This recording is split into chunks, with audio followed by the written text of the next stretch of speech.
The crowd at the Jefferson County Livestock Auction had seen plenty of strange animals over the years. Three-legged goats, albino calves. Even that ostrich someone brought in as a joke last spring. But nothing could have prepared them for what came through those weathered barn doors on that crisp autumn afternoon. The usual Saturday buzz filled the air, farmers in dusty caps discussing crop prices, ranch hands eyeing potential purchases, wealthy hobbyists in pristine boots looking out of place. The scent of hay manure and coffee from the concession stand created that distinctive auction barn perfume. Regulars nodded to each other across the sawdust-covered concrete floor, the auctioneer's rhythmic chatter a familiar backdrop to the day's business. Then it happened. The heavy iron chain scraped loudly against the concrete, the harsh metallic sound cutting through the ambient noise like a knife. Conversations died mid-sentence. Coffee cups halted halfway to lips. Every head turned toward the entrance. A tall bay stallion, mud-caked and ribs showing, was being dragged into the ring. The chains wrapped around his neck glinted under the fluorescent lights. Despite his emaciated condition, there was something about the way he held his head, proud, defiant, and deeply sad, that commanded attention. A jagged scar ran above his left eye, and a distinctive white mark, shaped like a lightning bolt, adorned his chest. Dean Rowley, the auctioneer who'd been calling these sales for 3 decades, adjusted his microphone, but remained uncharacteristically silent. His eyes traveled from the handlers to the horse, then back to the suddenly quiet crowd. "Came in from the east pasture line," he finally said, his usual rapid-fire delivery replaced by a somber tone. "No brand, no tag. Found chained to a fence near the old Carson property." The room filled with whispers. The stallion's eyes, intelligent, wary eyes that seemed too knowing for a mere animal, slowly scanned the rows of people as if searching for someone specific or committing every face to memory.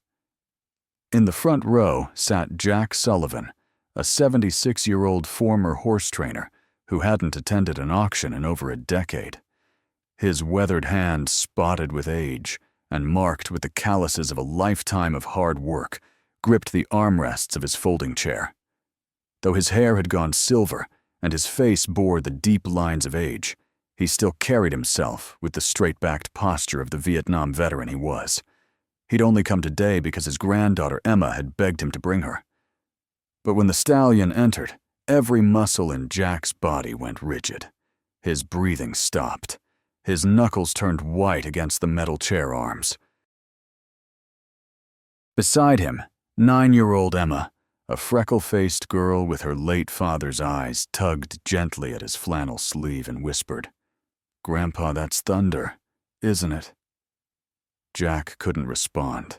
His mind was racing, caught in an impossible reality.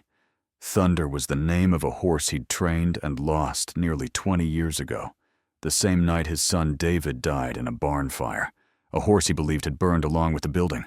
But this animal with the same deep scar above the left eye, the same lightning bolt mark on the chest, it couldn't be. It shouldn't be. And yet it was.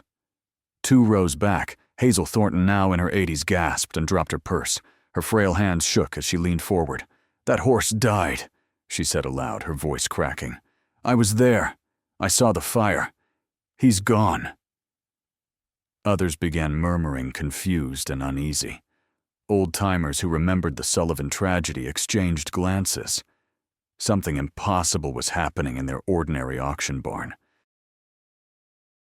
Then the horse lifted his head higher, turned toward the crowd, and let out a long, thunderous cry. It wasn't a whinny or a neigh. It was something else entirely. A sound of grief. A sound of memory returned. The eerie call echoed through the rafters, sending chills down spines. And that's when 3 people stood up at once, all from different corners of the barn, all pale as ghosts, each whispering the same word, thunder. Jack Sullivan hadn't moved. His weathered hands still gripped the arms of the folding chair, as if letting go would send him falling into a memory he'd spent 20 years trying to bury. Thunder stood in the center of the ring, eyes fixed on Jack, as if he'd been searching for him across time itself. Jack's heart pounded like a war drum, each beat echoing louder than the murmur swelling around them. Behind him, whispers grew words like ghost, miracle, and impossible, floating in the dust-heavy air. Emma looked up at her grandfather, her small face full of concern. "Why is he looking at you like that, Grandpa?" Jack couldn't answer. The burn scars hidden beneath his flannel shirt suddenly felt hot again, as if they remembered the fire too. That night had haunted him for 2 decades, not just because of the loss, but because of the guilt. He'd never told Emma or anyone else what really happened in the barn that night, and now the horse he believed died in those flames was staring at him like it knew everything. Dr. Abigail "Abby" Cooper had been the town's veterinarian for 30 years before retiring, and she still knew horses better than most people knew their own family members. Something about the commotion drew her from her usual seat in the back row. She stepped into the ring cautiously, her experienced eyes assessing the stallion from hoof to ear. "Easy, boy," she murmured, approaching slowly. Thunder didn't flinch as she ran a professional hand along his side, noting the old scars, checking his condition. When she reached the mark above his eye, she froze. "This scar," she said aloud, her voice carrying in the hushed barn. "I treated a horse with this exact injury almost 20 years ago." She turned to Jack, her eyes questioning. "Jack, this is—" "Not possible," he finished, finally finding his voice. It came out gruff, rusty from disuse. Dean Rowley tried to restore order. "Folks, please, let's not jump to conclusions. This horse came in unidentified. There's no proof of ownership yet. Could be a coincidence." But even he didn't believe what he was saying. His hand shook as he adjusted the mic again. The energy in the barn had shifted. Something raw and unsettling had settled over the place like a storm just off the horizon. Thunder stomped his hoof. Just once. The sound echoed through the wooden rafters like a gunshot. He turned his head slowly toward the far corner of the barn, toward the shadows, where a tall man in a leather coat had just slipped through the side entrance. No one noticed him at first, but Jack did. Something about the man's stance, the way he watched Thunder, it wasn't curiosity. It was recognition. And something else. Something that triggered the same instinct that had kept Jack alive in the jungles of Vietnam half a century ago. Jack's right hand twitched, slightly muscle memory reaching for a service weapon that hadn't been there in decades. He'd spent enough time reading potential threats to recognize one when he saw it. The man wasn't just a stranger passing through. His boots were too clean for a farmer, his jacket too new. He had the look of someone who had come for something specific and already knew exactly where to find it. The man didn't move. He just watched. Watched Thunder like he owned him. Or worse, like he'd been looking for him. "Don't, Grandpa," Emma whispered again, tugging at his sleeve. "Who is that man?" Her voice, small but clear, cut through Jack's trance. "I don't know," he muttered, though the words tasted like a lie on his tongue. There was something about the man's posture, the shape of his shoulders, the way he stood with one boot slightly turned out. It stirred a memory Jack had worked hard to forget. Dean had resumed the auction, trying to steer things back to normal, but the crowd wasn't buying it. Everyone's attention was split between Thunder and the silent stranger. Dr. Cooper, now inside the ring with Thunder, stepped closer to examine him more thoroughly. She ran her gloved hand along his side, brushing over old scars, checking the condition of his coat and muscle tone, with the practiced eye of someone who'd treated thousands of horses. When she reached his flank, she found something that made her pause. "This brand," she said aloud, her voice calm but heavy. It was burned over. Her fingers traced the raised scar tissue. Someone tried to hide it, but it's there. The murmurs returned. People began shifting nervously in their seats. Jack rose to his feet slowly. He didn't know what compelled him, guilt instinct or something deeper. He stepped forward past Emma, past the auction bench, right up to the edge of the ring. Thunder saw him and moved, pulling against the slack chain like he wanted to reach him. The crowd gasped softly. Dr. Cooper stepped back. Even Dean stopped speaking. It was like watching two old soldiers meet on the battlefield again. Both wounded, both tired, both carrying stories no one else could understand. From the shadows, the man in the leather coat stepped forward slowly, deliberately. His boots echoed against the wooden floor. His voice was calm but cold when he finally spoke. "That horse belongs to me." The words hit like a hammer. Dr. Cooper turned sharply. Dean froze mid-sentence. Jack didn't move his eyes, never leaving Thunder. The man reached into his coat pocket, pulling out a folded document. "His name is not Thunder," he added. "It's Maverick." Thunder, or Maverick, let out a low, trembling sound, not of fear, but of recognition. For a long moment, no one spoke. The barn had never felt so quiet or so tense. The man stood confidently at the edge of the ring, holding out the folded document like a judge delivering a sentence. Jack stared at him, eyes narrowed, fists clenched at his sides. He didn't need to read a single word on that paper to know something was wrong. Every instinct in his body screamed it. This wasn't about ownership. It was about erasure, erasing everything that Thunder had been, and everything Jack had tried to forget. Dr. Cooper stepped closer, her eyes locked on the document.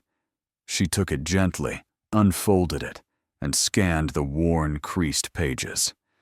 "This is a bill of sale," she said cautiously, "signed by a Nicholas Reed from Tennessee." She looked up. "Is that you?"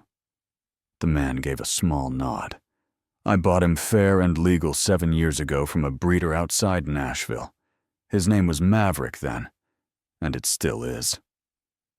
The way he said it, flat and emotionless, made Jack's skin crawl. It reminded him of the way certain men spoke in War Men who had practiced lying until it sounded like truth. Dr. Cooper wasn't convinced. She looked back at the horse, still trembling, slightly ears, flicking eyes moving between Jack and the stranger. "Then how do you explain the scar?" she asked, pointing gently to the faded wound above his eye. "That mark didn't come from a stable." Her voice grew stronger.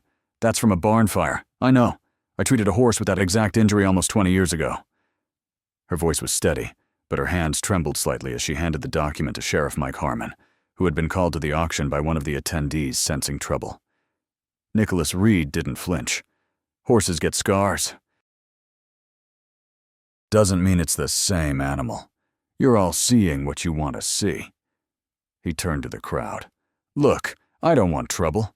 I just came to collect what's mine." He motioned to the handlers. "Unchain him." The barn shifted. People murmured. A few stood. Jack stepped between the handlers and the ring voice, low and gravelly. "You're not taking him," he said.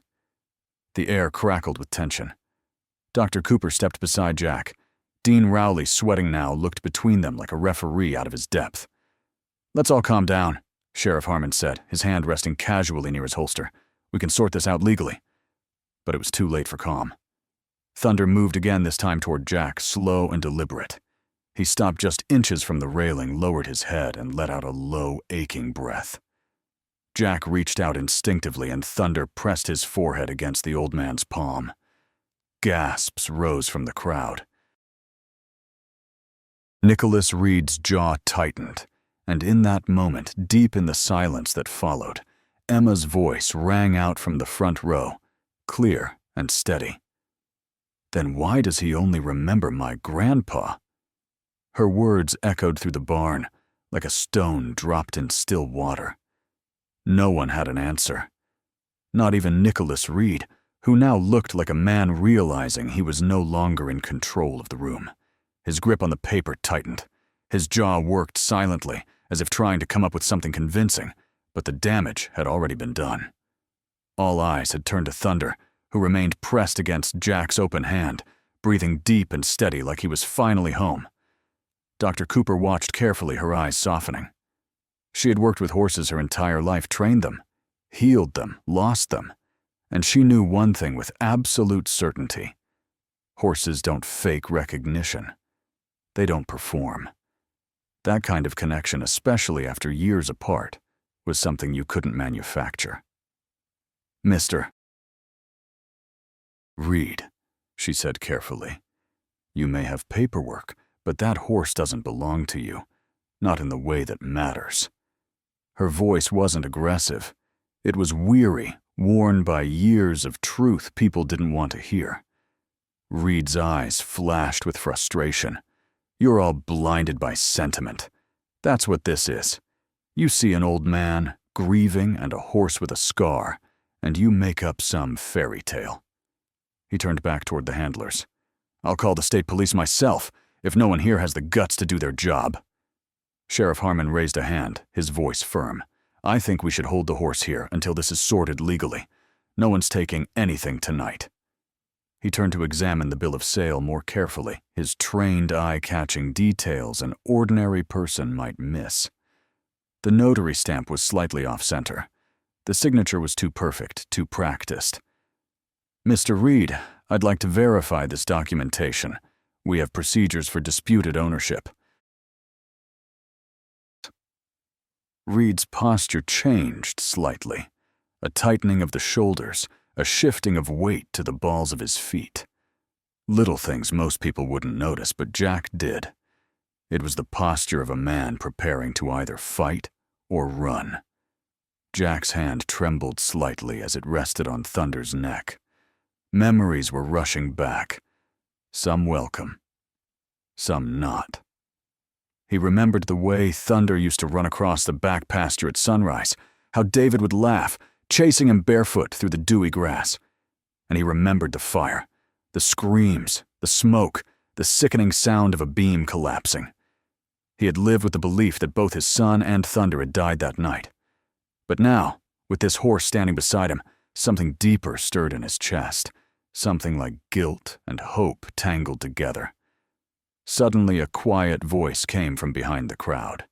Hazel Thornton, leaning heavily on a cane, pushed her way forward. "I know that horse," she said softly, "and I know the man who trained him." Her eyes clouded with cataracts, but still sharp with memory fixed on Jack. That horse saved lives before. Her gaze shifted to Nicholas Reed, hardening. Maybe he's here to do it again. Thunder turned his head toward Reed, and with one sharp snort stomped the ground again, louder this time, as if drawing a line between his past and the man trying to rewrite it. Emma slipped her small hand into her grandfather's free one and squeezed. Jack looked down at her, then back at Thunder.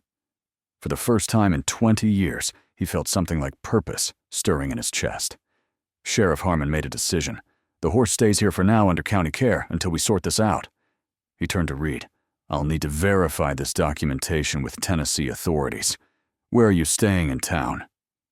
Reed mentioned the Pinewood Motel on the edge of town, his voice tight with barely controlled anger.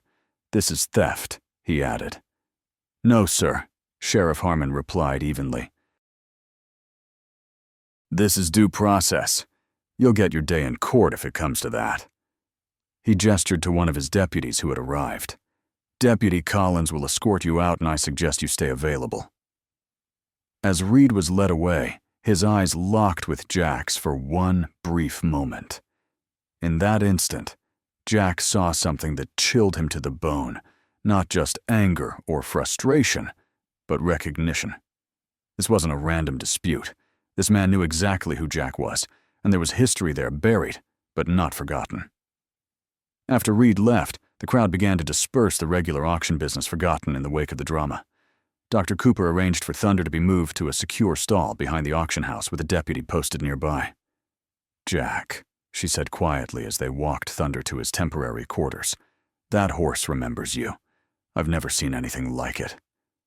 Her voice dropped lower, And that scar, it's the same one I treated after your barn burned. I'd stake my reputation on it."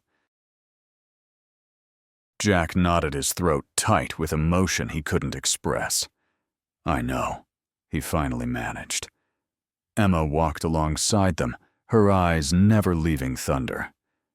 How could he come back after so long? Grandpa, where's he been all this time? Jack had no answers, only questions that had slept for 20 years and were now wide awake and demanding attention. Later that evening, as the auction barn emptied and the sun began to set, casting long shadows across the parking lot, Jack found himself unable to leave. He stood outside Thunder's stall, watching the horse that should have been dead.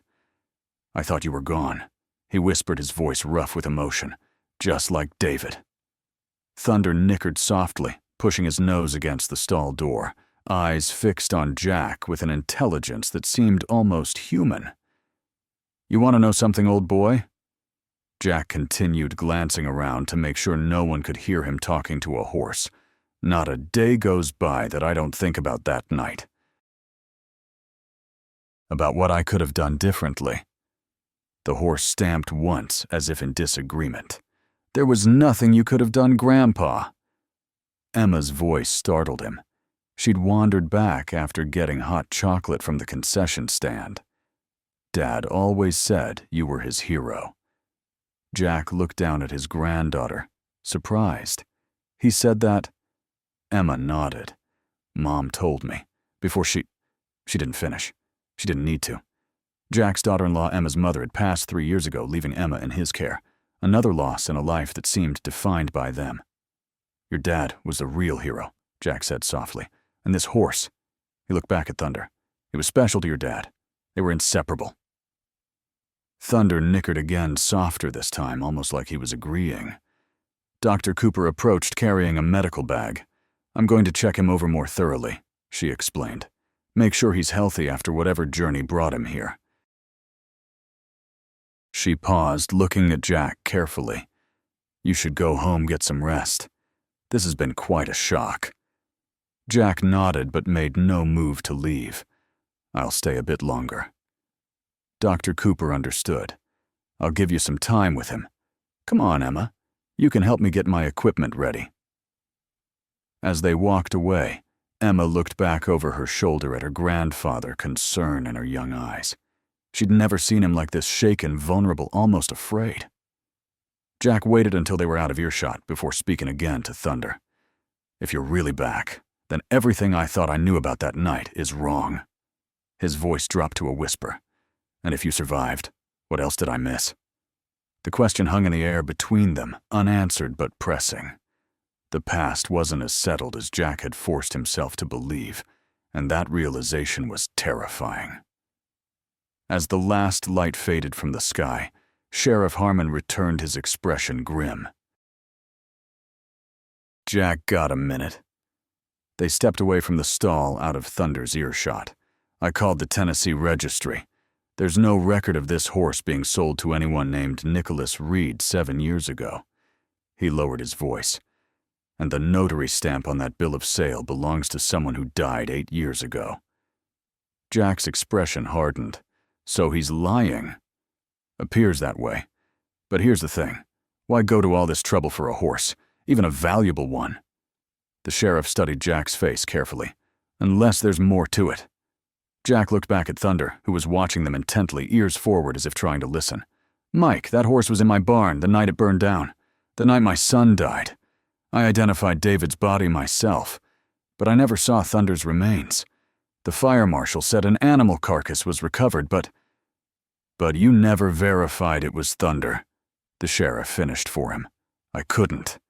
I was—" Jack struggled to find the words. "I was just trying to survive losing my son." Sheriff Harmon nodded, understanding. "So if this is Thunder, and he survived that fire somehow, then everything I've believed for 20 years might be wrong." Jack finished, the weight of that possibility settling on him like a physical burden. The sheriff placed a hand on Jack's shoulder. "Get some rest. I'll have a deputy stay with the horse overnight. Tomorrow we'll start figuring this out. As Jack turned to collect Emma, he saw the young girl had returned to Thunder's stall and was talking softly to him, one small hand reaching through the bars to stroke his nose. The horse was being remarkably gentle with her, nothing like the agitated animal that had been dragged into the auction ring hours earlier. "He likes me," Emma said as Jack approached. "I think he knows I'm Dad's daughter." Jack felt a lump in his throat. "I think maybe he does." On the drive home, Emma fell asleep in the passenger seat of Jack's old pickup, the events of the day finally catching up with her young energy. Jack drove carefully along the familiar country roads, his mind racing with questions and memories. What had really happened that night? If Thunder had somehow escaped the fire, where had he been for 20 years? And who was Nicholas Reed, really? The man had looked at Jack with a recognition that went beyond the moment. There was history there, buried, but not forgotten. As Jack pulled into his long gravel driveway, the headlights swept across the old barn at the back of his property, the one he'd built after the fire, but never quite had the heart to use. It stood empty and silent, a monument to things Jack couldn't bring himself to revisit. Until now. He carried Emma inside, tucked her into bed, and then found himself standing on the back porch, staring at the barn in the moonlight.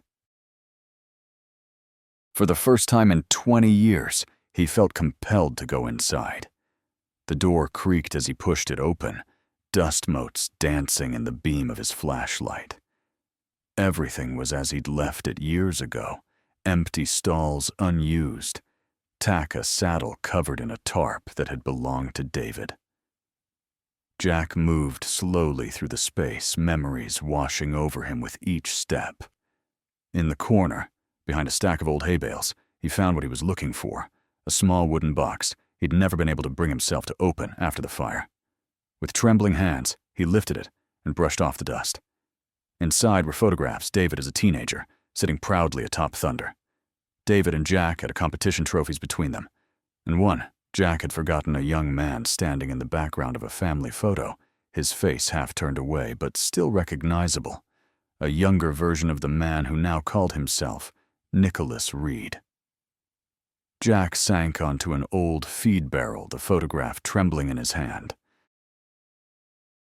The past wasn't just knocking at his door, it had broken it down entirely.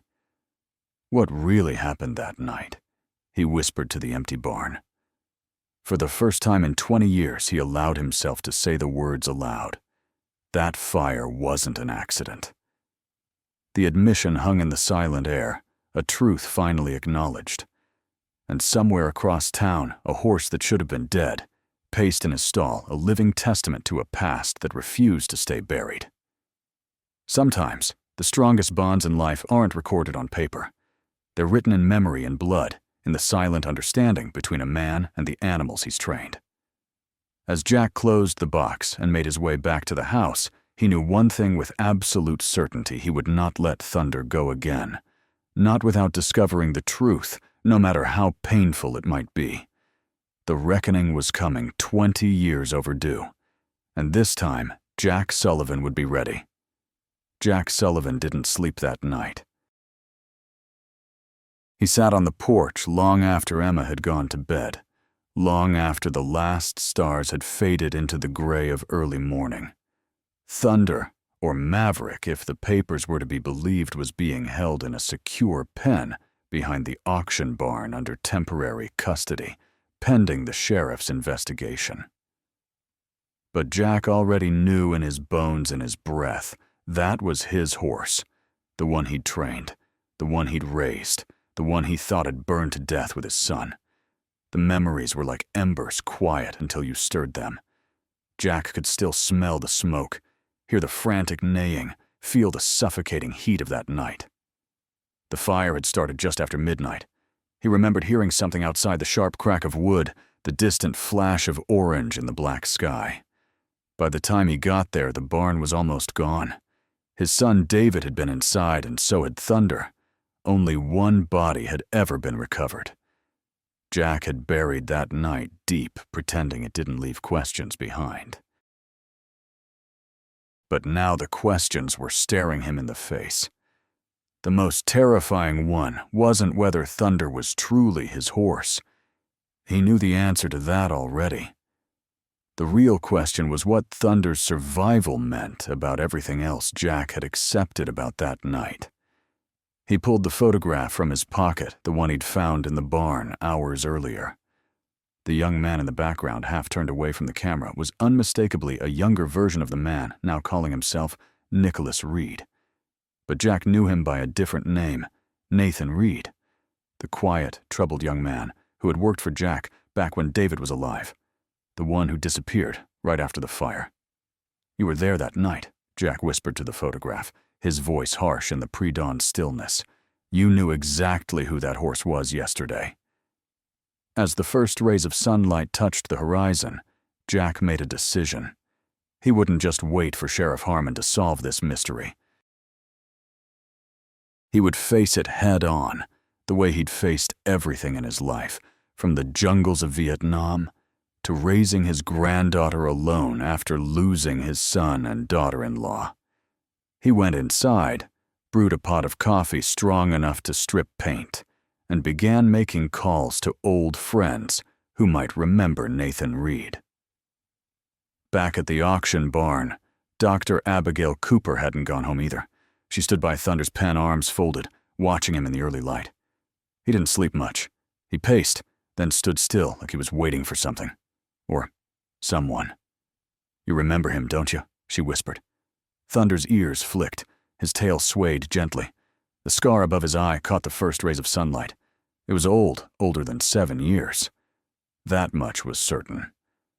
Abby reached into her coat pocket and pulled out an old Polaroid one taken just weeks before the fire. Thunder, young and strong, with David Sullivan standing proudly beside him. There was no mistaking it. The same eyes, the same markings, the same distinctive white lightning bolt on his chest. She'd kept the photo all these years a reminder of a tragedy that had shaken the entire community. David Sullivan had been one of her favorite people, a kind, talented young man who had a way with even the most difficult horses. His death had left a hole in the town's heart. And Jack, well, Jack had never been the same. "Dr. Cooper." She turned to find Emma standing there, a small backpack slung over one shoulder. "Emma, what are you doing here so early, honey?" "Grandpa's making phone calls. He told me I could come see Thunder if I promised to stay with you." She approached the pen cautiously. "Is he feeling better today?" Abby smiled. "A bit, I think. I gave him some medicine for the inflammation around that old scar, and he ate well last night." Emma reached a small hand toward the bars. Thunder approached slowly, nostrils flaring as he took in her scent. "He's trying to figure out who you are," Abby explained. "I'm David's daughter," Emma said softly to the horse, as if that explained everything. And perhaps in some strange way it did. Thunder gently pressed his nose against her palm. "He remembers," Emma whispered awe in her voice. Abby wasn't sure if horses could remember people they'd never met, but there was something undeniable in the gentleness with which Thunder treated the child, almost as if he recognized something of David in her. "My mom used to tell me stories about Dad and his horse," Emma continued, stroking Thunder's nose. "She said they were like one person sometimes. The dad could just think something, and Thunder would do it." "That was true," Abby confirmed. "Your father had a special gift with horses, especially this one." Emma looked up, her eyes serious beyond her 9 years. "Do you think Thunder could help us find out what really happened to my dad?" The question hung in the air, innocent yet profound. Before Abby could formulate an answer, Sheriff Harmon's cruiser pulled up outside. Across town, Sheriff Mike Harmon was already at his desk. The bill of sale spread out before him. Something didn't sit right. The notary stamp looked aged, but off-center. The signature Nicholas Reed was neat, but a little too perfect, like someone who had practiced it repeatedly. He picked up the phone and dialed Tennessee State Records. "Yeah, I need verification on a livestock transaction. Name's Reed Nicholas. Date about 7 years back." He leaned back in his chair, rubbing the bridge of his nose. Something told him this wasn't going to be simple. The voice on the other end confirmed his suspicions.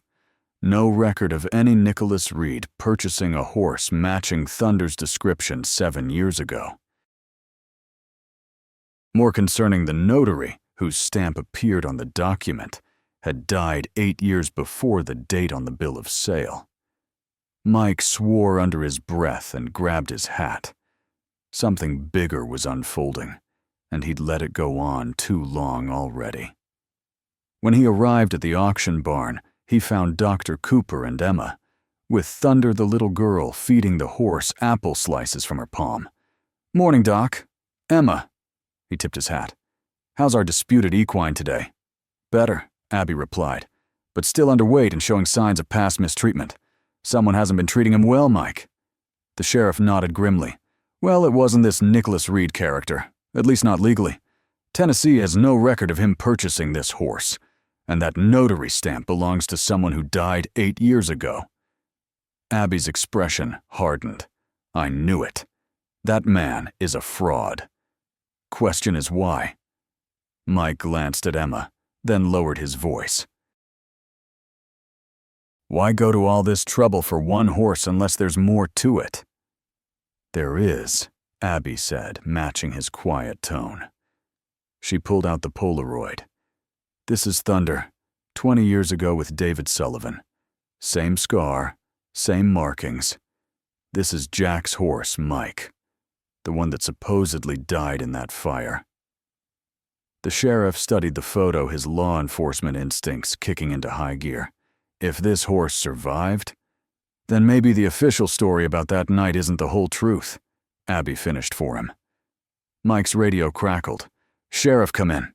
He pressed the talk button. "Go ahead, Collins."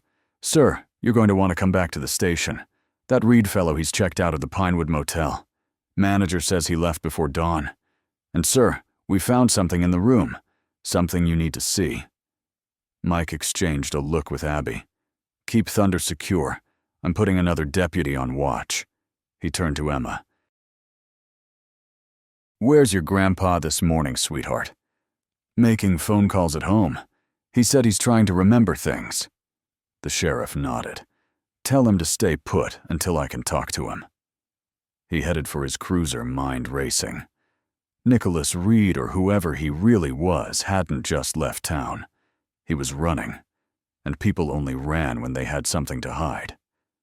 Meanwhile, miles away, deep in the woods past Carson Ridge, Nicholas Reed moved quickly through the trees, avoiding roads cutting through old logging paths, like someone who had walked them before. He wasn't running out of fear. He was buying time. There were things buried in this town, things better left in ashes. But now someone had started digging again, and he knew the truth was no longer safe because the horse had survived. His real name was Nathan Reed, and 20 years ago he'd worked for Jack Sullivan, tending horses, doing odd jobs, watching Jack's son David from the shadows. David, who had everything Nathan had ever wanted: a father's love, respect in town, a future worth having. And that damned horse, Thunder, who would do anything for him.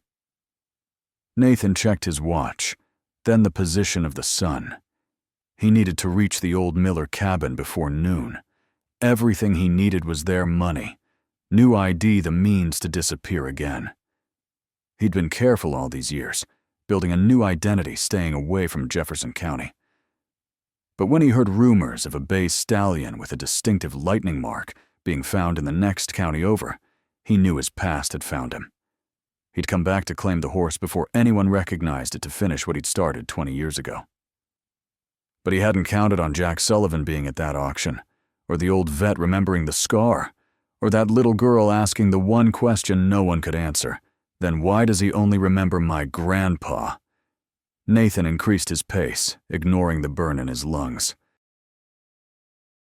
He couldn't afford to be caught now. Not when he'd managed to stay free all these years.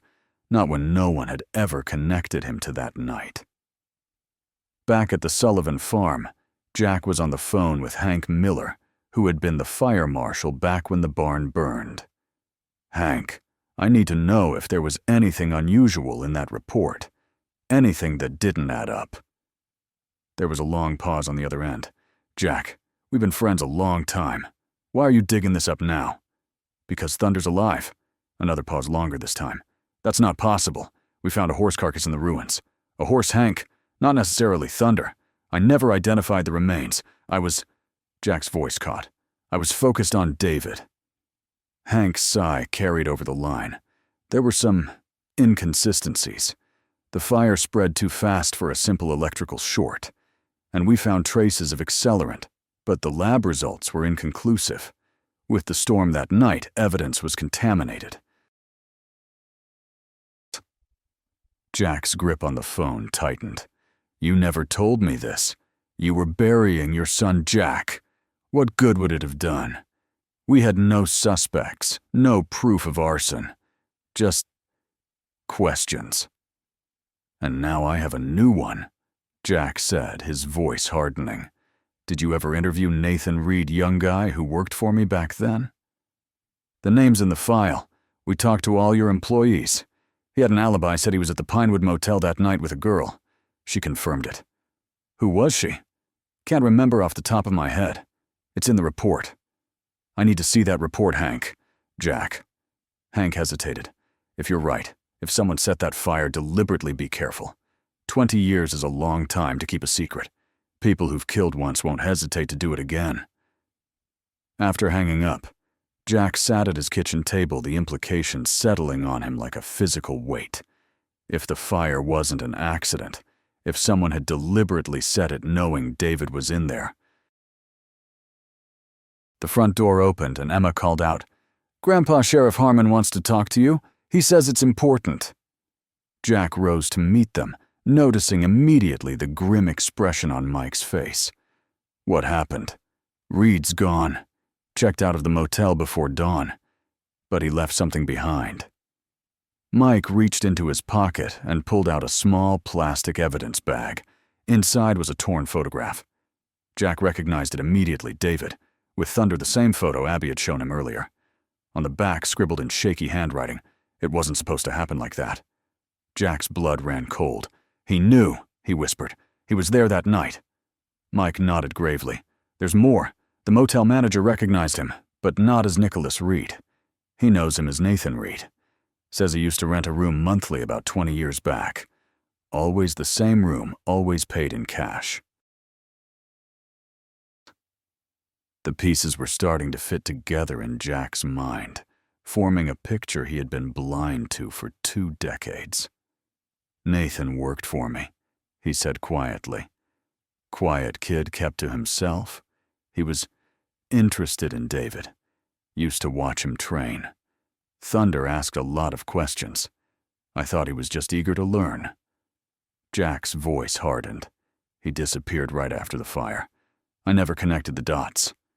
"Well, I'm connecting them now," Mike said grimly. "And I don't like the picture they're making.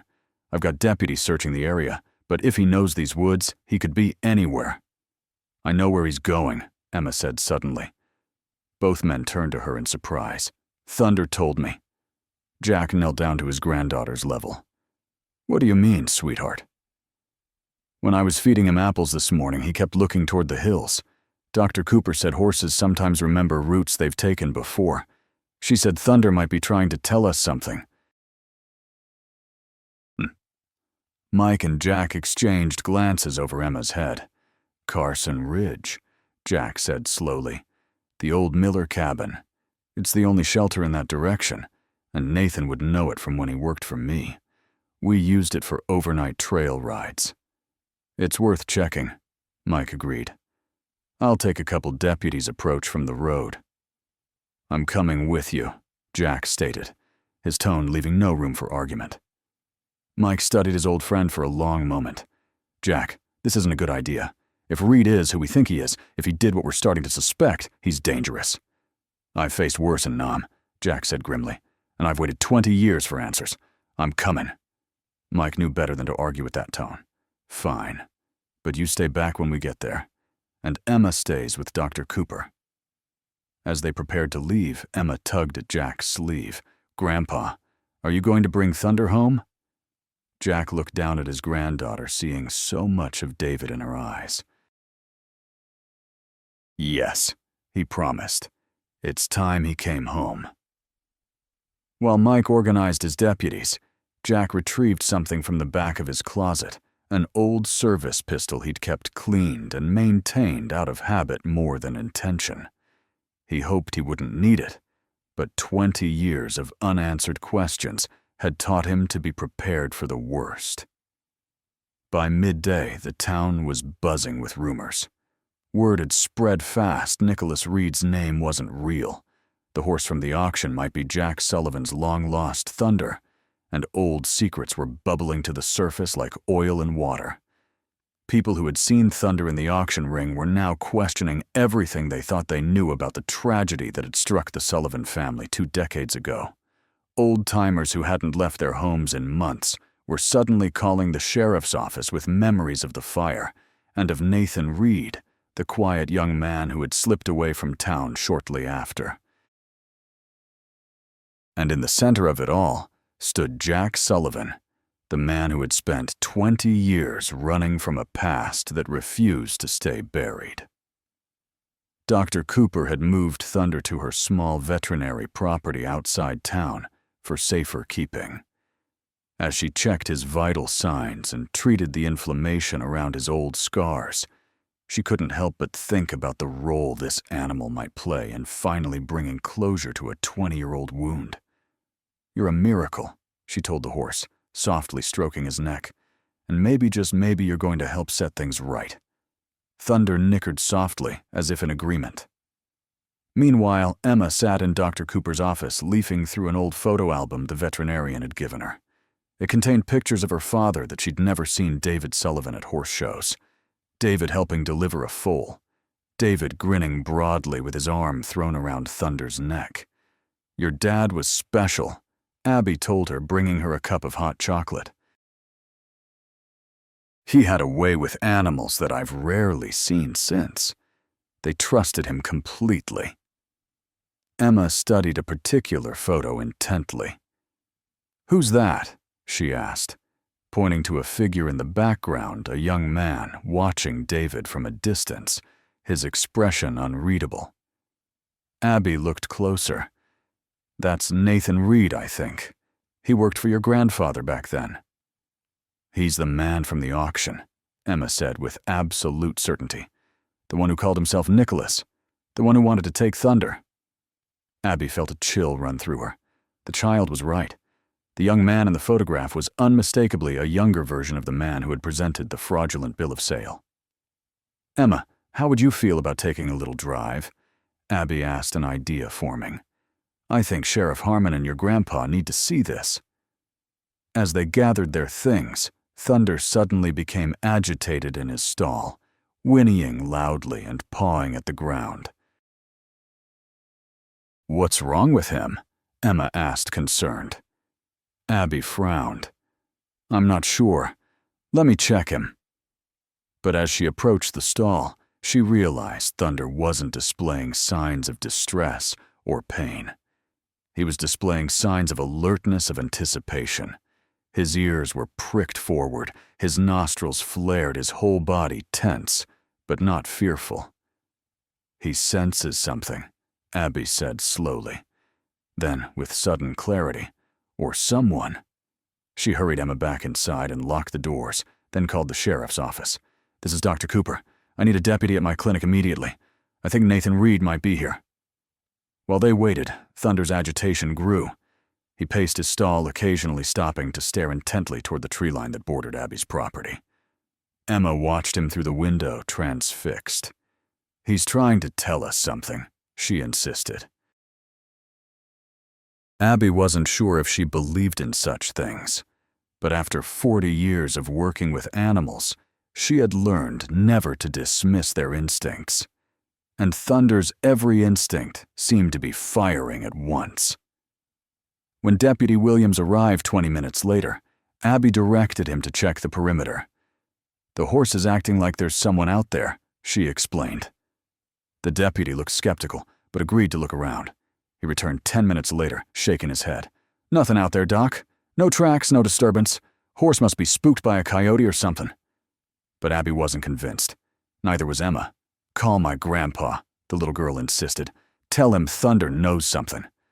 Reluctantly, Abby made the call, catching Jack and Sheriff Harmon, just as they were preparing to head toward the Miller cabin. "Jack Thunder's acting strange," she reported, "like he senses a threat. Emma's convinced it means something." There was a pause on the other end. Then Jack's voice, tight with urgency, "Put Emma on." Abby handed the phone to the child. "Grandpa Thunder keeps looking toward the woods," Emma said immediately. "And he's doing that thing with his front hoof. The one you told me means he's getting ready to run." "Which direction is he facing?" Jack asked, his voice suddenly alert. "Toward the hills, the same way he was looking this morning."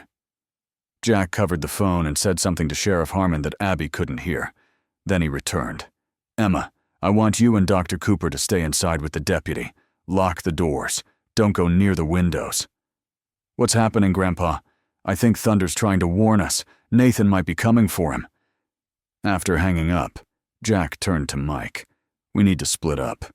He's not at the cabin. He's headed for Abby's clinic." "How could you possibly know that?"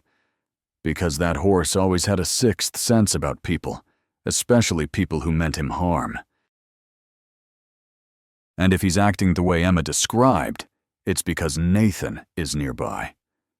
Jack's expression was grim. He wants to silence the only witness to what happened that night.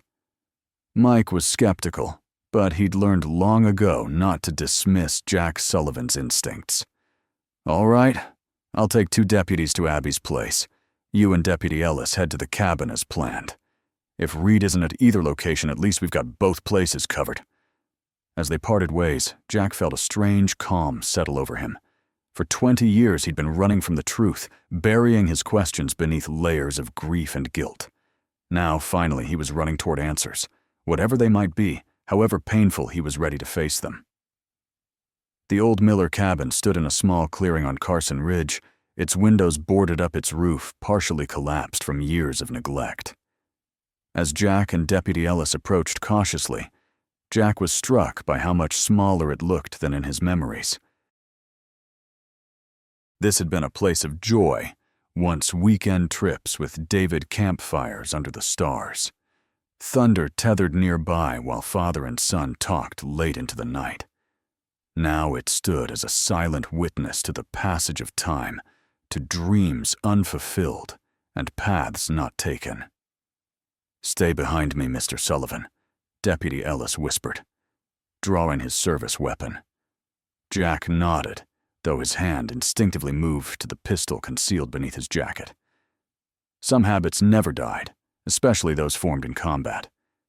They approached the cabin from different angles, Ellis taking the front, while Jack circled around back. The door hung partially off its hinges, swinging slightly in the autumn breeze. Inside, dust motes danced in the shafts of light that penetrated the boarded windows. The cabin appeared empty at first glance, but Jack's trained eye caught the signs of recent habitation, a cleared space on the floor where someone had slept, an empty food wrapper, a canteen half full of water.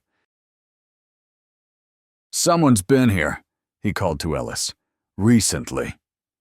The deputy entered, scanning the small space professionally, but they're gone now.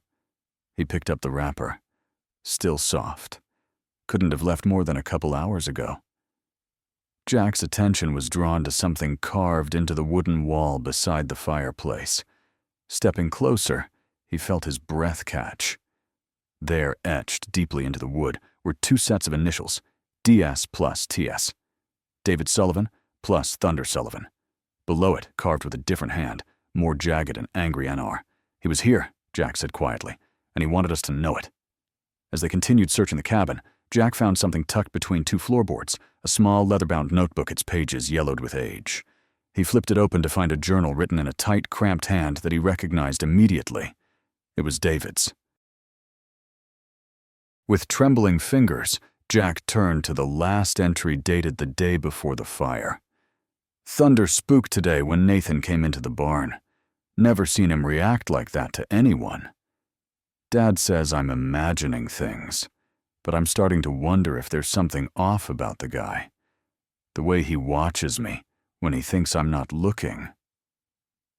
Found him in Thunder's stall last night after everyone had gone home. Said he was just checking on him, but Thunder was agitated. Maybe I should talk to Dad tomorrow. But tomorrow never came for David Sullivan. Jack closed the journal, his heart pounding. This was evidence not just of Nathan's presence at the barn the night before the fire, but of David's growing suspicion of him. Deputy Jack called, his voice strained. "We need to get this to Sheriff Harmon. Now." As they hurried back to the patrol car, Jack's phone rang. It was Mike. "Jack, get to Abby's clinic. Now. Reed's been spotted on the property." Jack's blood ran cold. Emma is safe inside with Abby and Deputy Williams, but Thunder's in the barn, and that's where Reed is headed. Jack didn't waste time responding. He simply told Ellis to drive faster. Back at the clinic, Nathan Reed moved silently through the shadows of the barn, his eyes fixed on the stall where Thunder stood. The horse was alert, ears forward, watching his approach with wary recognition. "Hello, old friend," Nathan said softly, a cold smile playing at his lips. "Been a long time." Thunder snorted, backing away as far as the stall would allow. Nathan reached into his jacket, pulling out a syringe filled with clear liquid. "You should have died that night," he continued conversationally. "Would have saved us both a lot of trouble." He approached the stall door slowly. "But we can fix that now." What Nathan didn't see was Emma, who had slipped away from Dr. Cooper when the adults were distracted. She crouched in the hayloft above, watching with wide, frightened eyes as the man who had claimed to own Thunder prepared to hurt him. Without thinking, she grabbed a pitchfork leaning against the wall and pushed it over the edge. It clattered loudly to the floor, startling both Nathan and Thunder. The horse reared up, whinnying in alarm. Nathan spun around, searching for the source of the noise. "Who's there?" Emma shrank back into the shadows, heart pounding. She hadn't planned beyond creating a distraction. Outside, Sheriff Harmon heard the commotion and signaled to his deputies. They moved in quickly, surrounding the barn. "Nathan Reed," Mike called through a bullhorn. "This is Sheriff Harmon. We have the building surrounded. Come out with your hands up." Inside, Nathan's expression contorted with rage. His plans were falling apart. Again. He glanced between the stall door and the main entrance, calculating his options. Above, Emma watched in terror as he seemed to make a decision. He pocketed the syringe and instead pulled out something else, a small container that he quickly opened and began sprinkling around Thunder's stall. The sharp smell of gasoline filled the air. "No," Emma whispered, horrified understanding dawning. He was going to burn the barn, just like before. Nathan produced a lighter from his pocket, his intentions clear. "If I can't have what I want," he muttered, "neither can Jack Sullivan. Not again." In that moment, Emma made a decision. She scrambled down the ladder from the hayloft, her small body moving faster than her mind could process the danger. "Stop!" she shouted, placing herself between Nathan and Thunder's stall. "You can't hurt him!" Nathan froze, the lighter in his hand, his expression shifting from rage to confusion. "Who the hell are you?" "I'm Emma Sullivan," she said, her voice trembling but determined. "David was my dad." Something flashed in Nathan's eyes. Recognition, perhaps even a flicker of remorse, but it was quickly replaced by cold calculation. "Move aside, kid. This isn't about you." "It's about my dad," she insisted. "You were there the night he died. Thunder knows it. That's why he remembers you." Nathan's jaw tightened. That horse doesn't know anything. He's just an animal. "Then why are you trying to kill him?" Emma challenged her 9-year-old logic, cutting through his pretense. Before Nathan could respond, the barn doors burst open. Sheriff Harmon and his deputies rushed in, weapons drawn. "Freeze! Put the lighter down, Reed." At the same moment, Jack and Deputy Ellis arrived at the back entrance. Jack's eyes took in the scene in an instant. Nathan, with a lighter the smell of gasoline, and Emma standing defiantly between the man and Thunder's stall. "Emma!" he shouted. "Get away from him!" Nathan's hand tightened around the lighter. For a second, the entire barn seemed frozen in time. Nathan poised to drop the lighter police with weapons trained, Emma refusing to move, and Jack witnessing a nightmare repeat itself 2 decades later. Then Thunder let out a sound unlike anything any of them had ever heard, a piercing whinny that seemed to contain all the grief and rage of that long-ago night. He reared up and slammed his hooves against the stall door with such force that the wood splintered. The sudden noise and movement startled Nathan. The lighter slipped from his hand, falling toward the gasoline-soaked hay. Time seemed to slow to a crawl. Jack launched himself forward, diving toward his granddaughter.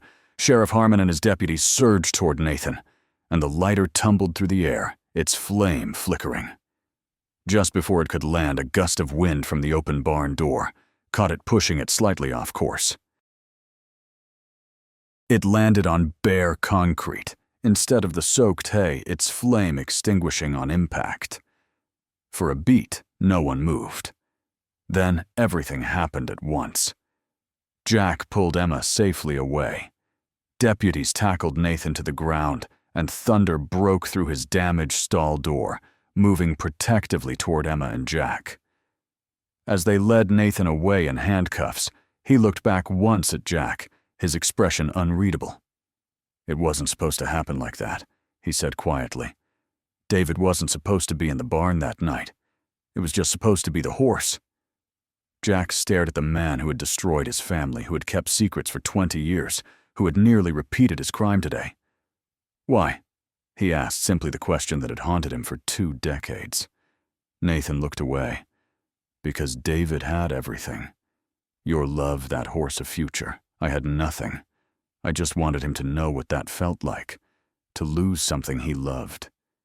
His voice dropped to a whisper. "The fire spread faster than I expected. I didn't mean for him to die." It wasn't an excuse. It wasn't even really an explanation. But it was finally a confession.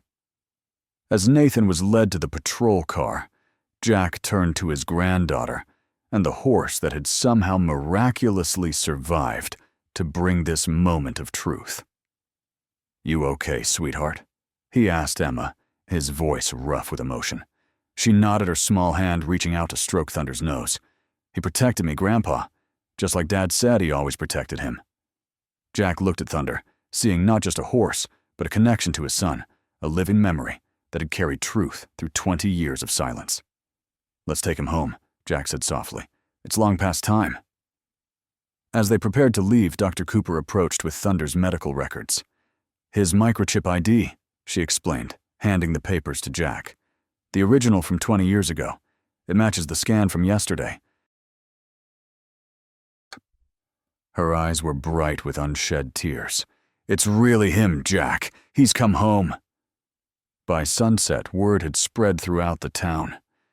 Nathan Reed had been arrested for arson, attempted arson, and in connection with the death of David Sullivan 20 years ago. Thunder, confirmed to be Jack's long-lost horse, through microchip identification, was returning to the Sullivan farm, and a 20-year-old wound was finally beginning to heal.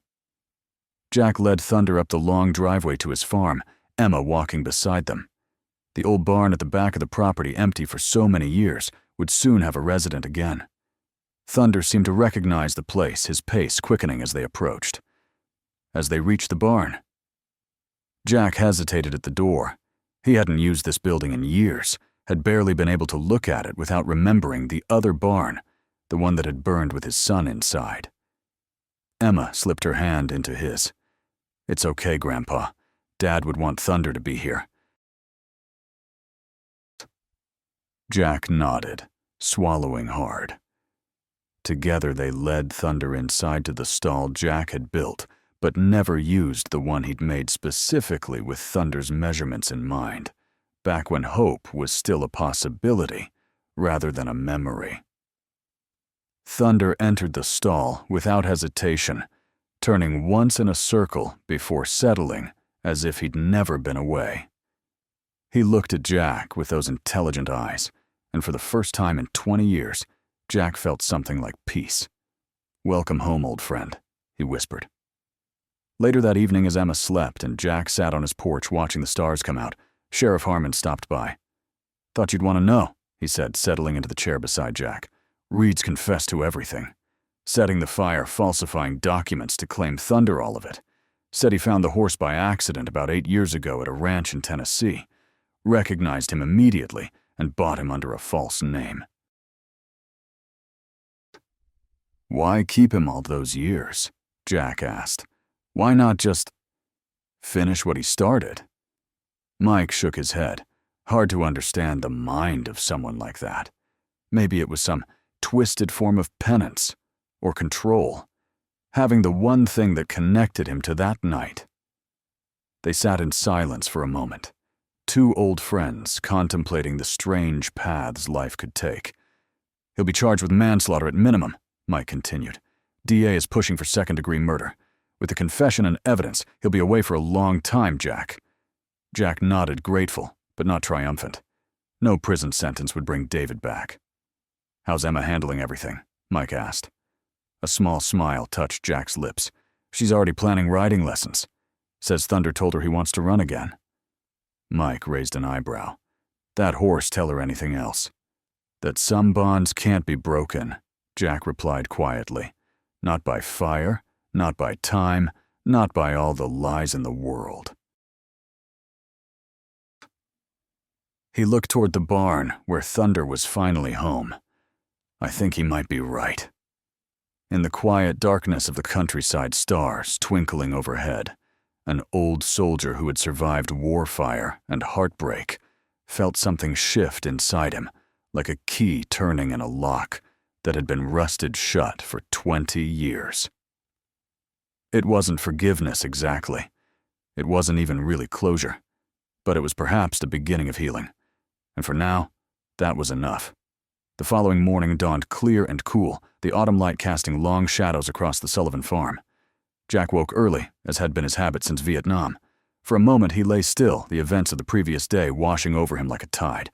Thunder was home, Nathan Reed was in custody, and the truth about that night 20 years ago was finally emerging from the shadows. Jack dressed quickly and made his way to the kitchen, surprised to find Emma already there, a determined expression on her young face as she attempted to cook breakfast. "What are you up to, kiddo?" he asked, eyeing the precarious stack of pancakes she was building. "Making breakfast for Thunder," she declared, as if this were the most normal thing in the world.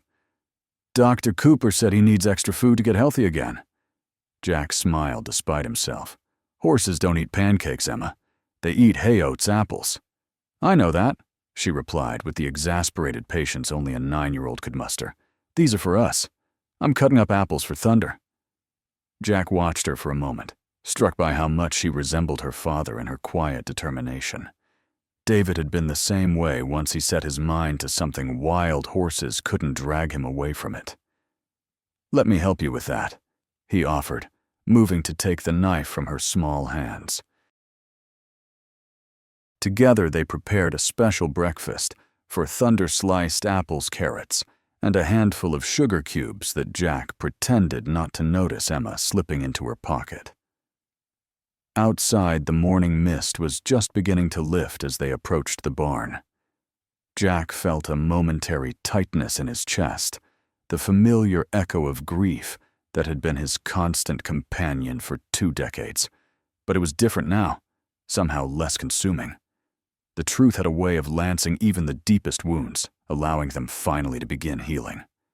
Thunder nickered softly as they entered his ears, pricking forward at the sight of them. He looked better already, his eyes brighter, his stance more relaxed, as if returning to the Sullivan farm had lifted a weight from him as well. "Good morning, old boy," Jack said, his voice rough with emotion as he approached the stall. "Brought you some breakfast." Emma rushed forward, offering an apple slice on her flattened palm. just as Jack had taught her. Thunder took it gently, his lips velvety against her skin. "See, Grandpa, he remembers how to be polite," she said proudly. Jack nodded throat tight. "Your dad taught him that. Always said a gentleman doesn't snatch even if he's a horse." As they fed Thunder his breakfast, Jack found himself sharing stories with Emma about her father, how David had trained Thunder using nothing but patience and kindness, how the two of them had won ribbons at the county fair, how David had dreamed of starting his own training stable someday. "Would Dad be happy that Thunder's home?" Emma asked suddenly. Jack looked at his granddaughter, then at the horse who was watching them with those intelligent eyes. "Happier than anything," he answered honestly. "Those two were inseparable. Your dad used to say Thunder wasn't just a horse, he was the best friend he'd ever had." Emma nodded solemnly, processing this connection to the father she'd never known. "Then I'm glad he's home too." After finishing their barn chores, they returned to the house to find Sheriff Harmon's cruiser pulling into the driveway. Mike stepped out, his expression serious, but not grim. "Morning, Jack. Emma." He tipped his hat to them both. "Thought you might want an update. Got a minute?" Jack nodded, sending Emma inside to finish her breakfast. Once she was out of earshot, Mike continued. "Reed's talking. Says he wants to clear his conscience. His lawyer isn't too happy about it, but he's determined to tell the whole story." "And what story is that?" Jack asked, bracing himself. Mike pulled out a small notebook. "According to Reed, he'd been planning to frighten David for weeks. Was jealous of your relationship of David's success with horses, particularly Thunder." He flipped a page. "Says he started small moving things around the barn, leaving gates unlatched, trying to make David look careless." Jack's jaw tightened. He remembered those incidents, small disturbances he'd attributed to David's teenage absent-mindedness or bad luck. When that didn't get the reaction he wanted, he escalated. Decided to set a small fire in the hay storage, just enough to scare Thunder and make the horse unmanageable. Thought it would drive a wedge between David and the horse. Mike's voice became quieter. He claims he didn't know David was sleeping in the tack room that night. Says when he realized someone was in there, he tried to get in to warn him, but the fire spread too fast. Jack closed his eyes briefly, the image of that night flashing through his mind, the flames, the smoke, his desperate attempts to reach the barn. "Do you believe him?" he asked finally. Mike considered. "Parts of it ring true, but I think he's still minimizing his responsibility. The fire investigator who's reviewing the old case thinks the accelerant was placed in multiple locations, not just the hay storage." That speaks to more than just wanting to scare the horse. Jack nodded grimly. "And after, what about finding Thunder all these years later?" "That part checks out. Reed moved to Tennessee after the fire changed his name slightly from Nathan to Nicholas. Says he was working at a ranch 7 years ago when a trailer came in with new horses including Thunder. Recognized the markings immediately." Mike shook his head. "Instead of seeing it as a sign to come clean, he bought the horse and kept him hidden, moving around, whenever he thought someone might make the connection. Why come back now, after all this time?" Someone at a livestock auction in the next county recognized Thunder's distinctive markings, started asking questions. Reed panicked, thought if he brought Thunder here and established ownership with fake papers, he could sell him quickly and disappear again. Mike's expression hardened. What he didn't count on was you being at that auction or doctor. Cooper remembering the scar, or Thunder remembering you. Jack looked toward the barn where Thunder was now peacefully eating his hay. "That horse always was smarter than most people gave him credit for." Mike put away his notebook. "There's something else, Jack. We found David's old journal in Reed's motel room. He took it from the barn that night before setting the fire. Seems David had started to suspect something was off about Reed. Wrote about how Thunder would get agitated whenever Reed came near. Horses are good judges of character, Jack said quietly. Better than people sometimes. Well, Reed will be facing the judge himself soon enough. Grand jury's being convened next week, with his confession and the new evidence. DA's confident about the case. As Mike prepared to leave, he hesitated, then added, "One more thing. Reed mentioned something about Thunder trying to save David that night. Said when the fire started, the horse broke out of his stall and was trying to get to the tack room. That's how he escaped. He wasn't running away from the fire, he was trying to get to David." The words hit Jack like a physical blow. All these years he'd imagined Thunder panicking, bolting from the flames. The idea that he had been trying to save David instead. It changed something fundamental in Jack's understanding of that night. After Mike left, Jack returned to the barn, needing to see Thunder again with this new knowledge in mind. The horse was standing quietly in his stall, but perked up as Jack approached. "You tried to save him, didn't you?" Jack whispered, stroking Thunder's neck. "You were always looking out for him." Thunder pressed his forehead against Jack's shoulder, a gesture so familiar it made Jack's chest ache with memory. Later that morning, Dr. Cooper arrived to check on Thunder. As she examined him, she shared her own theories about his 20-year journey. "Based on the hoof growth patterns and old injury sites, I'd say he's been through at least 4 or 5 different owners before Reed found him," she explained, running practiced hands down Thunder's legs. "He's got marks consistent with roping work in his early years, after the fire. Then some joint strain typical of trail riding horses." "But how did he survive the fire? How did he end up states away?" Jack asked. Abby shook her head. "We may never know the complete story, but horses are incredibly resilient, and Thunder was always special. The important thing is, he's home now." She straightened up, smiling at what she saw. "And he's already improving. His eyes are brighter, coat's got more shine. Being here is good medicine for him." As she packed up her medical bag, Abby added, "You know, in all my years as a vet, I've seen some remarkable animal stories, but this one," she gestured to Thunder, "this one's something else. Some might call it coincidence or luck, but—" "But you don't," Jack finished for her. "No," she agreed quietly. "Some connections run too deep for simple explanation." After Abby left, Emma emerged from the house with her backpack. "Grandpa, can I show Thunder something?" Jack nodded, curious. Emma carefully removed a weathered book from her bag, a photo album he recognized as one his daughter-in-law had put together before her death. "Mom made this for me," Emma explained, opening it to show Thunder the photographs inside. "So I would know Dad." Jack watched his heart full as his granddaughter sat on an overturned bucket beside Thunder's stall, showing the horse page after page of photographs featuring David Sullivan as a baby, as a boy, as a teenager with his arms thrown around a younger Thunder's neck. "That's my dad," she told the horse seriously. "He was your best friend. Mom said he loved you more than anything." Thunder lowered his head, seeming to study the photographs with genuine interest. His ears flicked forward, his eyes alert and engaged as Emma continued her impromptu history lesson. Jack slipped away quietly, leaving them to their bonding moment.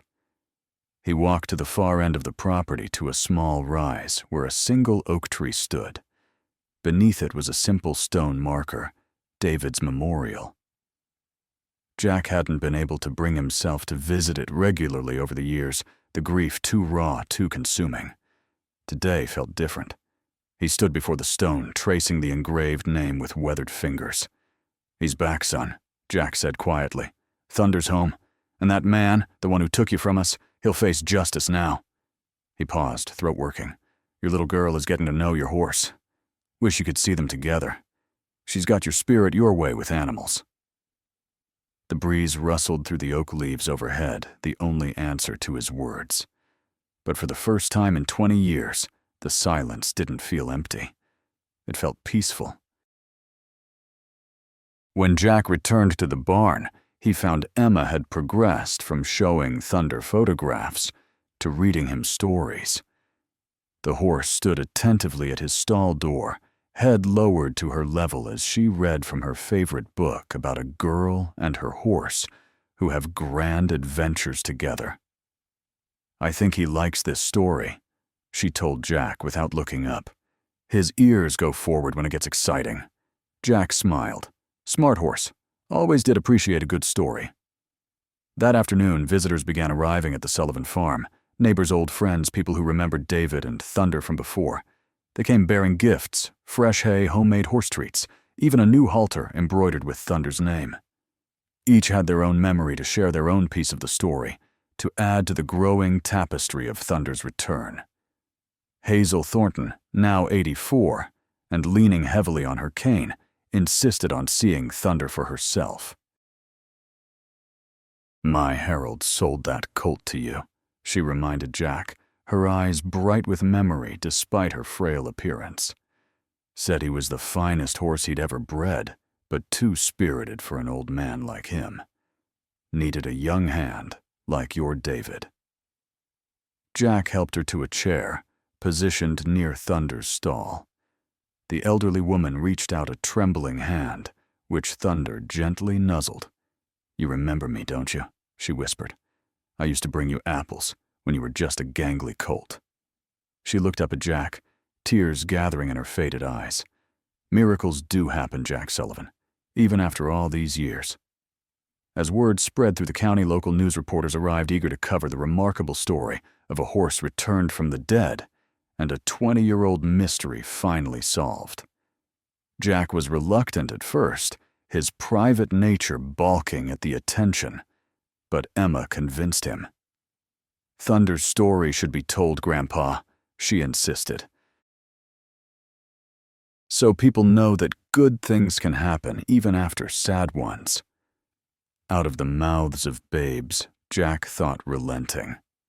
The Jefferson County Gazette ran a front-page story the next day. "Thunder returns. Horse presumed dead in fatal fire comes home after 20 years." The article detailed Thunder's miraculous reappearance, Nathan Reed's arrest, and the long-awaited answers about David Sullivan's death. What the article couldn't capture, though, was the profound effect Thunder's return was having on Jack. For 2 decades, he had lived in suspended animation, going through the motions of life without fully participating in it. He'd raised Emma with deep love, but always through a veil of grief that separated him from true joy.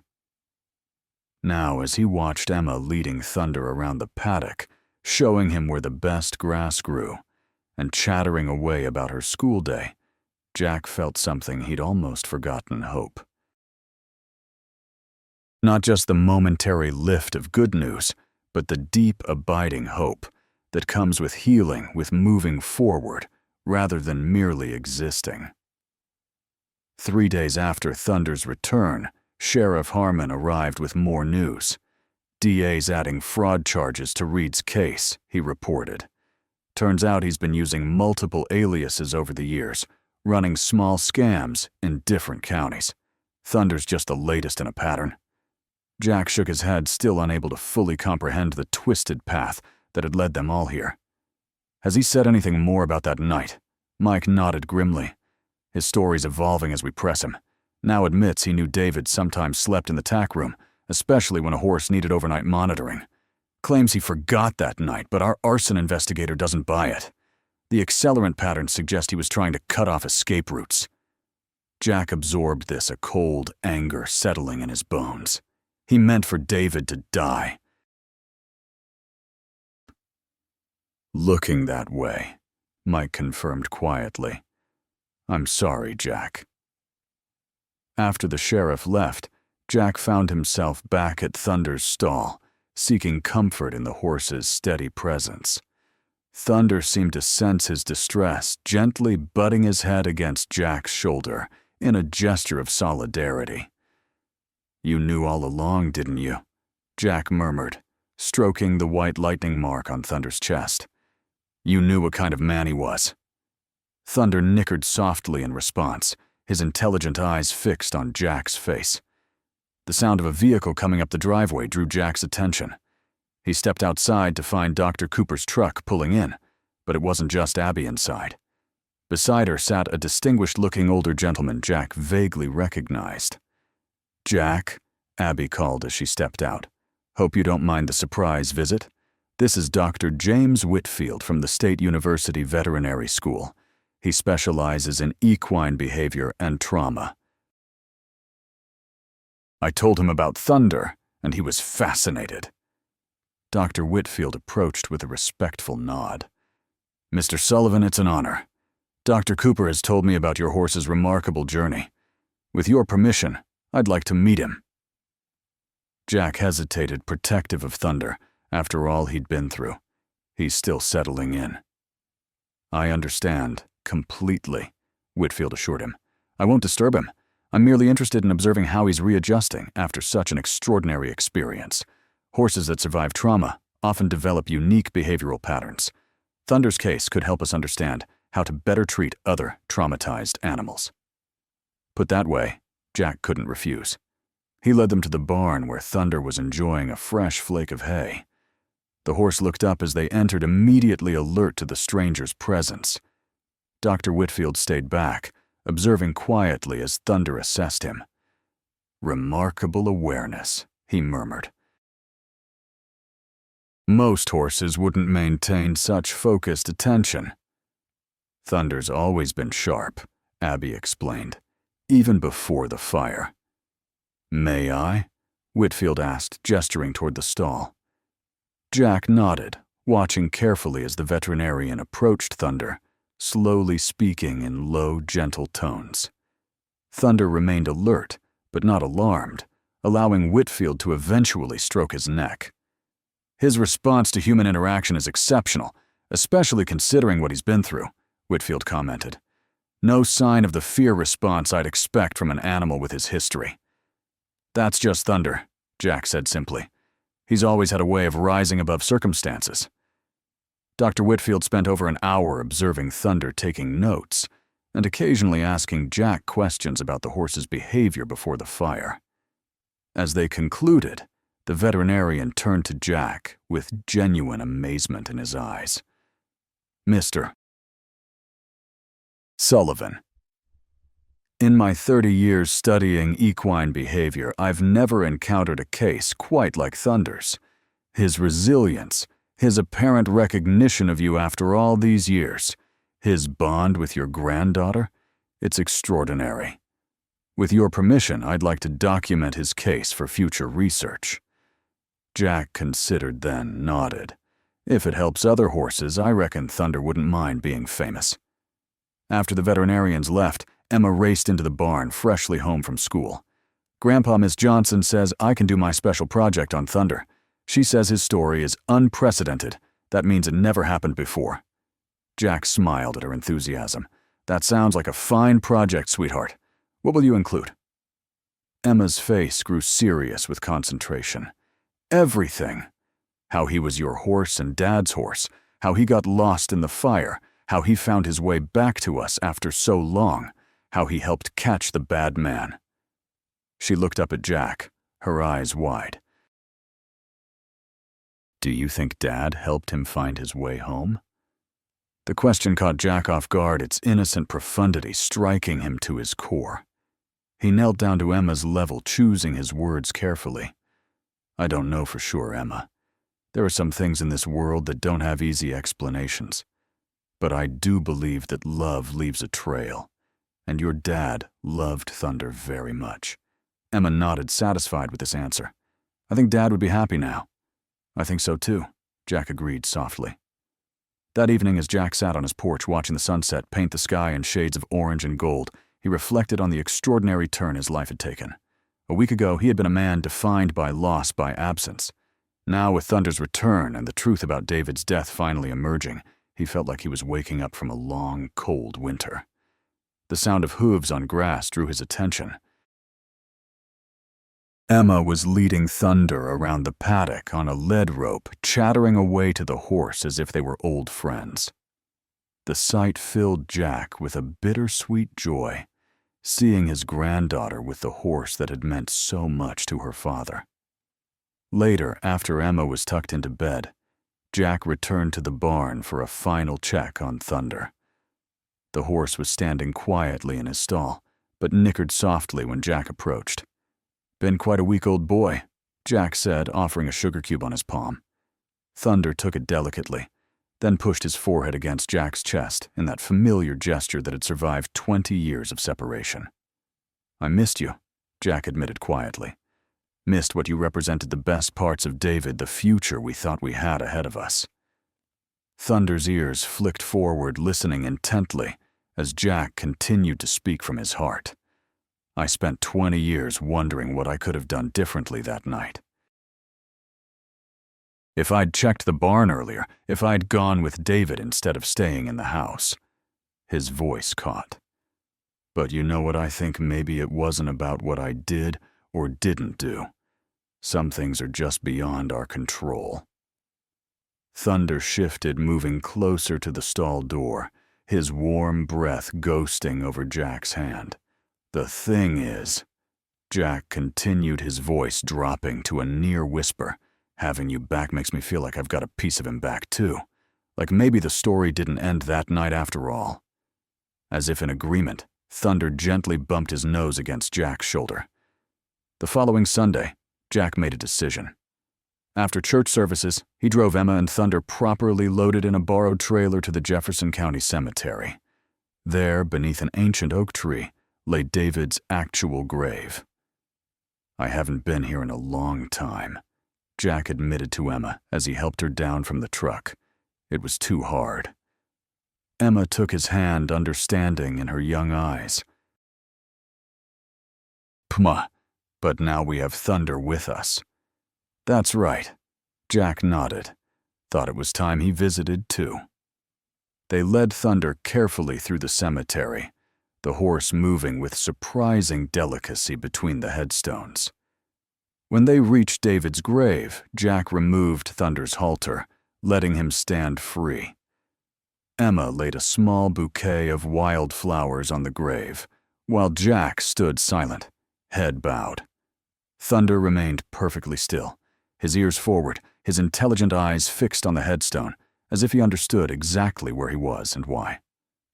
After a moment, the horse stepped forward and lowered his head gently, touching his nose to the earth, covering David Sullivan. He remained that way for several heartbeats, then raised his head again, letting out a soft nicker that seemed to carry on the autumn breeze. Jack felt tears burning behind his eyes, but they weren't the bitter tears of grief he'd known for 20 years.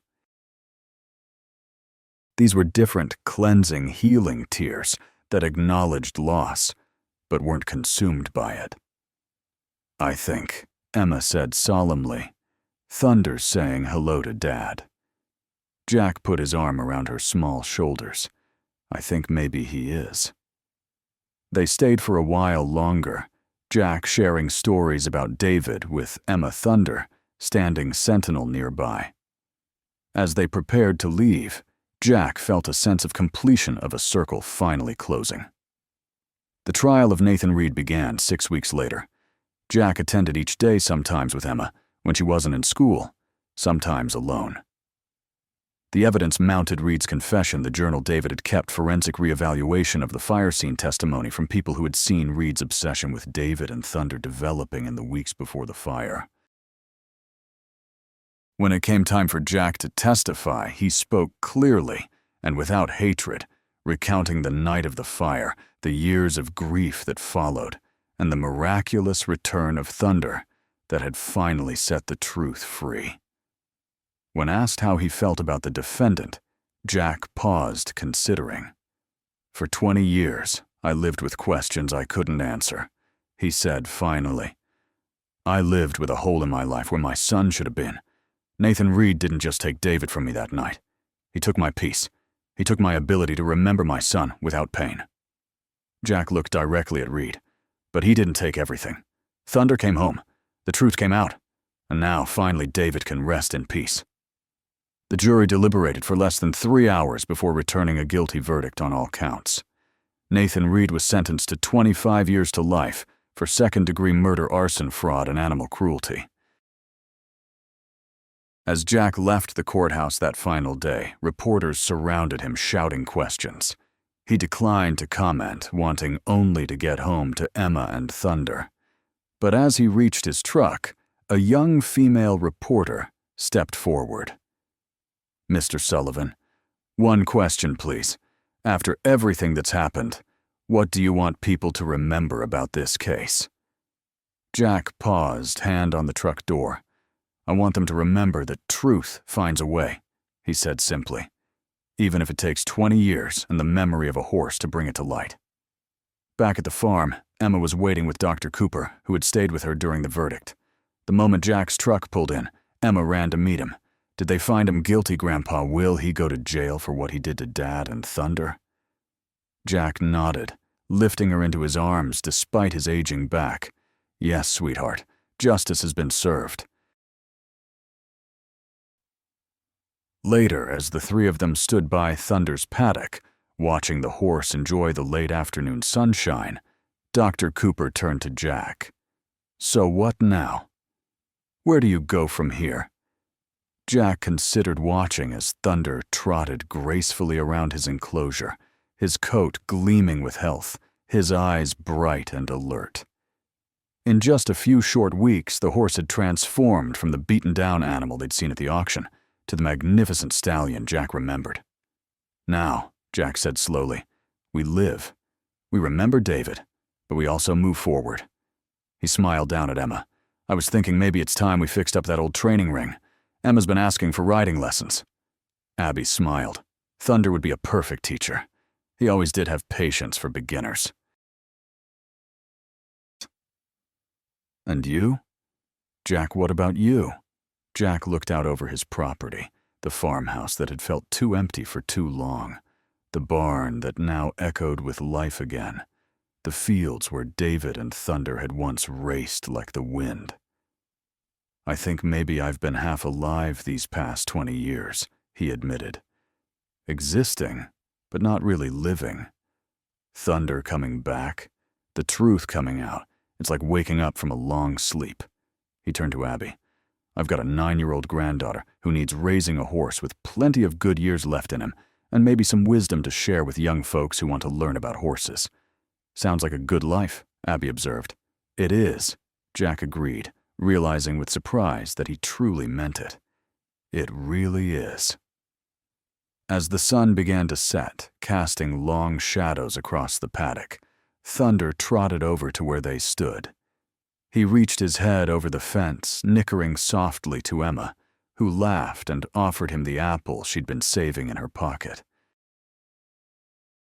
Jack watched them together, his granddaughter and the horse that had defied death, distance, and time to find his way home. In them, he saw the future he'd thought was lost forever that night 20 years ago. Not the same future he'd once envisioned with David, but a new one, unexpected and precious. Truth had the power to heal even the deepest wounds. And in the soft twilight of a countryside evening, as a little girl's laughter mingled with a horse's gentle nickering, Jack Sullivan embraced that truth, and with it, the promise of tomorrow